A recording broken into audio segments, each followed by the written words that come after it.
Fala galera, sejam bem-vindos ao Quem é Quem no Mundial. A gente está fazendo uma série com as 48 seleções da Copa do Mundo. Nesse episódio, vamos discutir Portugal com ninguém mais, ninguém menos que o Luizão, que é uma lenda viva do Benfica e jogou 2 Copas pelo Brasil. Luizão, eu queria saber 4 coisinhas de ti sobre Portugal. Primeiro, como é que você define o estilo de jogo da seleção atual? Né, primeiramente agradecer, né, a Obrigado, cara. oportunidade, né, para mim é uma felicidade estar aqui. Então vamos lá, pensar em quatro potencial da seleção portuguesa, né. Com o treinador espanhol, ela ganhou consistência, Uhum, né, não joga mais em função do Cristiano Ronaldo e sim joga como equipe. uhum. Né, o que eu via antes da seleção portuguesa era jogar em função do Cristiano Ronaldo e não como equipe. Agora é um futebol, no mesmo tempo que ela defende bem, consegue sair bem também. E jogadores como o Bernardo, como o Cristiano Ronaldo, depois o meio de campo com o João Neves, faz a diferença. Então é uma equipe bem consistente. A E gente vai você encontrar na Copa. Tá. E você acha que o Cristiano ainda é a estrela ou você acha que a estrela do time hoje é outro jogador? Não, ele continua sendo estrela, porém diferente da estrela que a gente tem aqui, que está dando essa polêmica. O Cristiano Ronaldo entendeu o momento dele e entendeu que ele é um líder da seleção portuguesa, porém sem se impor, sem querer que tudo seja em cima dele, e ele coloca a liderança de acordo com a idade, de acordo com respeitando o corpo, e se tornou uma mais-valia, digamos assim, com depois de 30 e poucos anos. Você conhece o Cristiano? Como é que é a sua relação com ele, cara? Eu joguei contra e foi sempre com respeito, sempre cumprimentando, tal, mas não de falar no telefone, mas de acabar jogo, quando Benfica e Manchester, por exemplo, de ficar batendo papo no vestiário com muito respeito. E é um atleta que sabe dos limites, entendeu? Por isso ele chegou onde chegou na primeira prateleira. E era facinho marcar o Cristiano. Não. Dizer que é facinho, não era facinho. Eu confesso que jogar contra ele era não conseguia dormir na véspera. E quem que pode ser a surpresa nesse time de Portugal? Olha, eu gosto muito quando estava diretor do Benfica, eu gosto muito do João Neves, Tá. o que está no Paris Saint-Germain. Eu acho que ele é um. Tem o Vitinha também, mas eu acho que o segredo da seleção de Portugal está no meio-campo. E o João Neves é um jogador que chama a responsabilidade, que faz a seleção de Portugal jogar. Então eu acho que a grande estrela vai ser ele e o Vitinho no meio-campo. E, Luzão, você jogou 15 anos no Benfica. Como é que você compara a vivência do futebol em Portugal com o Brasil e como é que é o clima de Copa lá? Olha, eu peguei o Euro, vamos dizer assim, né? Uhum. Então eu não peguei. Não prestei atenção na Copa do Mundo lá, mas peguei o Euro. E o Euro, quem fez a diferença em Portugal foi o Filipão. Tá. Então, o Filipão, no Euro, ele fez um pedido para os moradores, aonde a seleção passasse com o ônibus, tivesse uma bandeira de Portugal na janela. Então, isso voltou a paixão que estava adormecida, né, dos portugueses, voltou a paixão por Portugal. Então, eu acho que na Copa os portugueses vão estar mesmo. Um exemplo, assim como a gente pintava a rua e a gente perdeu esse essa coisa de pintar a rua, Portugal ganhou com o Filipão. Então eu acho que na Copa do Mundo, Portugal vai estar todo virado para acompanhar o teu país. E você tem comparação o jeito que o português vive o futebol, o dia a dia do futebol, torce com o brasileiro? Tenho. E tenho isso muito claro. O português, ele idolatra mesmo o jogador português, ele torce para o jogador português, ele quer tirar uma foto, ele torce para que Portugal ganhe.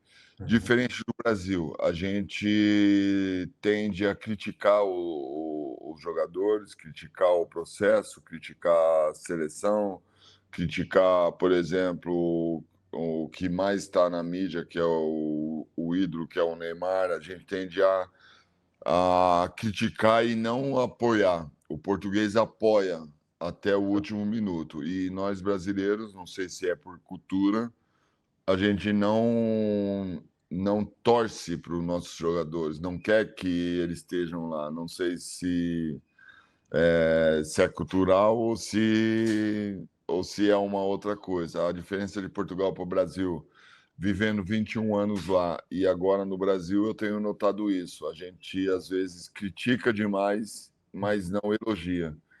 E o português, mesmo com todas as limitações, ele quer o bem da seleção portuguesa, quer o bem do jogador, não importa quem seja convocado ou não. Ele quer que Portugal vença e enche o estádio e torce para Portugal. Tá. Você acha que passa um pouco por aí o fato do Brasil não estar em uma grande fase recentemente e Portugal tá melhor? Não é que passa por aí. A gente fez uma comparação, né, da maneira do torcedor. O que passa pelo Brasil agora, essa fase, é porque a gente sai atrás, 2 anos atrás, porque o problema estava na CBF. Então, a CBF já desgastou 2 anos da nossa preparação. Tá. Então, eu acho que são coisas diferentes, sabe? O problema do Brasil foi que a gente está 2 anos atrás de todas as seleções que vai disputar a Copa do Mundo. Sim. Vou ampliar um pouco mais nosso escopo da nossa Fica à conversa. vontade. Eu queria saber você jogou 2 Copas, né? 2006, 2010. Sim, infelizmente não consegui entrar porque o Lúcio e o Juan mudaram a opinião sobre a defesa, mas tive em 2 Copas, sim. Como é que você conta, como é que é a experiência de jogar uma Copa do Mundo para alguém que não é jogador profissional? Como é que você definiria essa experiência para a gente, nós mortais? Cara, é maravilhoso. É maravilhoso, é maravilhoso. Você está em outro mundo. Uma coisa é disputar Campeonato Brasileiro, Campeonato Português, ou Copa do Brasil. Agora, a Copa do Mundo é uma coisa que é inexplicável. Não tem, a não ser a palavra orgulho de você estar ali, não tem outra coisa para definir, sabe? Porque passa muita coisa pela cabeça, passa você criança, você numa cidade pequena e daqui a pouco você está entre os melhores do Brasil, né? 2006, Cafu, Roberto Carlos, Dida, Ronaldinho Gaúcho. Então,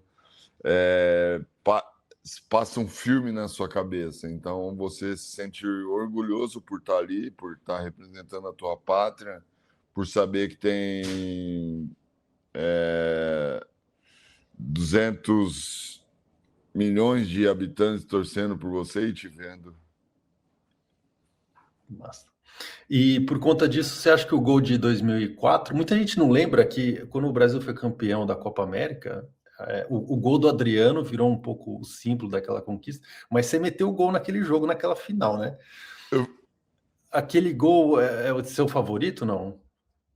Olha, eu fiz de tudo naquele jogo. Começou o jogo, eu fiz um pênalti. Aí depois, o cruzamento do Alex, eu fiz o gol. E depois eu fui fazer uma cobertura para o Júlio César no cruzamento, o Ayala cabeceou o meu crânio e eu tive convulsão já no alto e desmaiei já no alto com convulsão. Então aquela parte eu acompanhei no hospital, Você né? lembra Porque do lance? eu Ou lembro do após? lance, lembro do lance e depois lembro do gol. Eu, para mim, entre Brasil e Argentina, com a rivalidade que tem, para mim, eu acho que, tirando aquele chocolate que a gente deu na Argentina na Copa das Confederações, para mim foi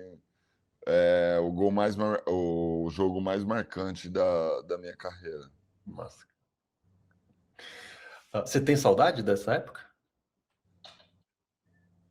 Assim, é muita pressão quando a gente está jogando lá, sabe? Ah, Então, fica a saudade. Eu não tenho vontade, né? Porque a pressão é muito grande e você pode falhar, e qualquer falha você não pode estragar a tua carreira, mas eu tenho muita saudade daquela época.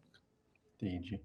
Hum, e essa pressão, quando você fez o pênalti no início da final, você, você lidou bem com isso? Ou você falou, putz, essa pressão vai ser um problema aqui?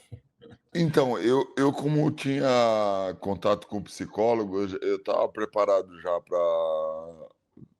para se desse para o bem ou para o mal. Então, quando eu fiz o pênalti, a primeira coisa que eu pensei, falei, cara, no Brasil tá todo mundo me xingando agora.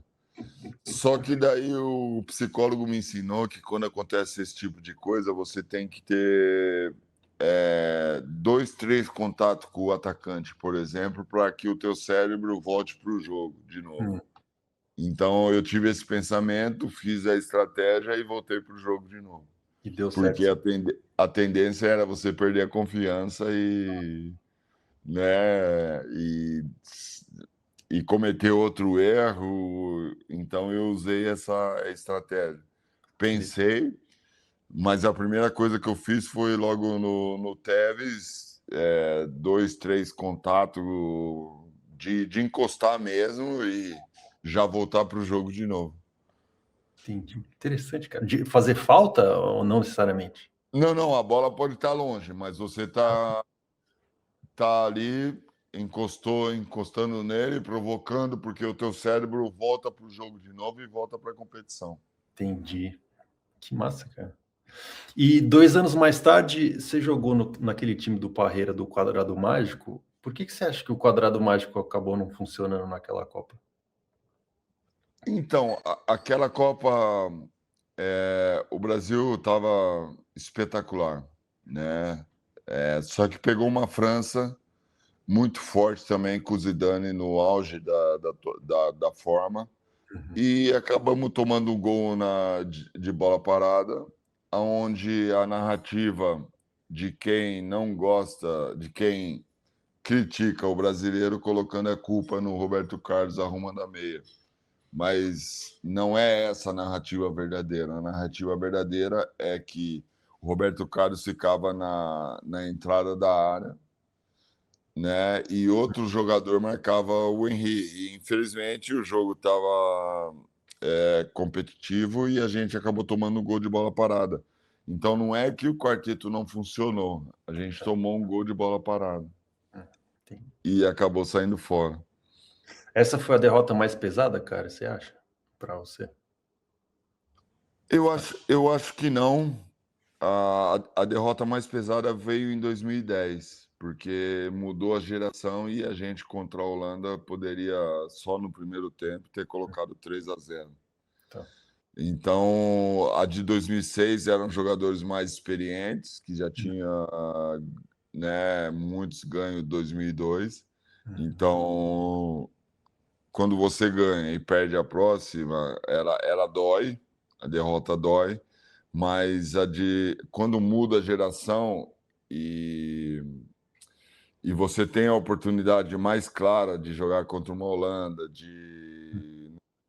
no primeiro tempo conseguir fazer 3 se quisesse, e acaba depois no segundo tempo por 2 erros, um do Felipe Melo, né, pisando no Schneider, e o Júlio César, infelizmente, o que acontece, Júlio César é meu amigo, o que acontece, ele falha numa bola, então a gente estava para ganhar o jogo e acaba transformando em 5, 10 minutos e acaba saindo. Eu acho que essa foi a derrota que mais doeu. Entendi, massa. E você citou que você não dormia antes de enfrentar o Cristiano Ronaldo.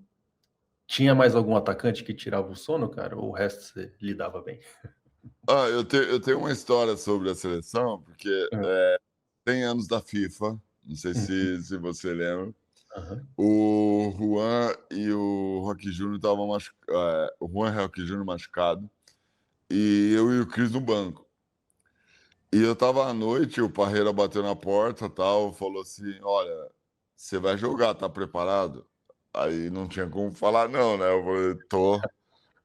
Só que eu liguei a televisão do quarto depois, era Henry, Zidane, sai gol de tudo quanto é jeito, tá, eu falei: "Cara, amanhã eu vou jogar e depois nunca mais volto para a seleção brasileira", porque olha o que eu tô vendo, aí desliguei a televisão, não consegui dormir também, dormi pouco. Mas chegou no jogo, eu e o Cris, a gente falou: "Ah, nós vamos descer o cacete aqui, descer a porrada, não, cara, é a nossa chance de ouro". E o jogo ficou 0-0 e a gente voltou. Até a minha relação no clube também, para os portugueses mudou a imagem que tinha de mim também, de um jogador que saiu do Brasil, que não estava acompanhando o ritmo do campeonato português, para um jogador respeitado, porque foi titular da seleção brasileira contra a França e ficou 0-0. Quero te agradecer demais, Luizão, pela sua presença aqui com a gente no Flash Score. Eu que agradeço, estou sempre à disposição aí, sempre que precisar. Foi um bate-papo bem legal. Ganhe o dia, porque quando a gente fala sobre futebol, sobre Copa do Mundo, lembranças, então eu agradeço de coração. Pô, eu agradeço por você ter ganho o dia, pelo seu tempo, pela resenha, cara. Obrigadíssimo. Eu que agradeço. Abração.